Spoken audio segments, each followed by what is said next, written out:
Donald Trump ने अमेरिकी राष्ट्रपति का पद संभालने के बाद कई देशों के नागरिकों के अमेरिका में एंट्री पर रोक लगा दी, तो कुछ देशों के नागरिकों के एंट्री पर नियम और भी सख्त कर दिए थे। अमेरिकी राष्ट्रपति ट्रंप के इस एक्शन पर अब रिएक्शन शुरू हो गए हैं। 2 देशों ने अमेरिकी नागरिकों की एंट्री बैन कर दिया है। वो कौन से देश है जिन्होंने अमेरिका के नागरिकों पर बैन लगाया है और क्यों?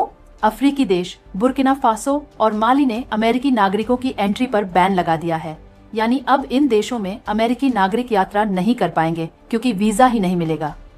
इन दोनों देशों ने यह कदम ट्रंप प्रशासन की ओर से 39 देशों के नागरिकों पर लगाए गए समान यात्रा प्रतिबंध के जवाब में उठाया है।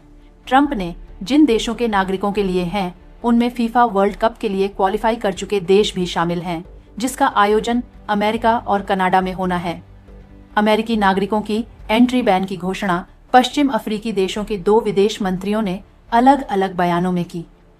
बुर्किना फासो के विदेश मंत्री करामाओ जीन मैरी त्राओरे ने साफ कहा है कि हम अमेरिकी नागरिकों के प्रवेश पर वही नियम लागू करेंगे जो हमारे नागरिकों के लिए अमेरिका ने किए हैं।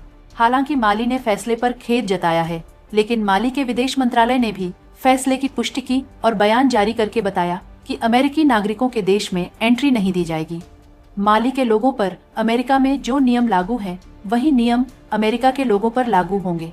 बता दें कि माली और बुर्किना फासो दुनिया के सबसे गरीब देशों में शामिल हैं और यहाँ प्रति व्यक्ति आय $1200 से भी कम है।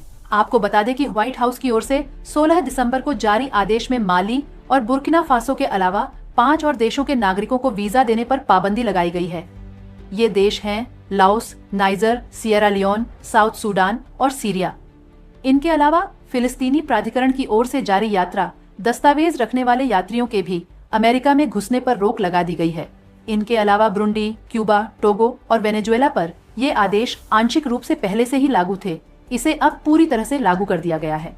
अफगानिस्तान, म्यांमार, चाड, कांगो गणराज्य, Equatorial Guinea, Eritrea, Haiti, Iran, Libya, Somalia, Sudan और यमन के नागरिकों पर इस तरह की पाबंदियां पहले से ही लागू थीं। बुर्किना फासो और माली की ओर से उठाया गया ये कदम वैश्विक स्तर पर भी चर्चा का विषय बना हुआ है, क्योंकि आमतौर पर छोटे या कम प्रभावशाली देशों की ओर से अमेरिका जैसे महाशक्ति को सीधे चुनौती देना असामान्य माना जाता है। इस कदम ने वैश्विक कूटनीति के परिदृश्य को एक नए मोड़ पर ला दिया है। वही एक्सपर्ट्स का मानना है कि बुर्किना फासो और माली के इस फैसले से पश्चिम अफ्रीकी सैन्य सरकारों और अमेरिका के बीच पहले से ही ठंडे रिश्तों में और तनाव बढ़ा सकता है।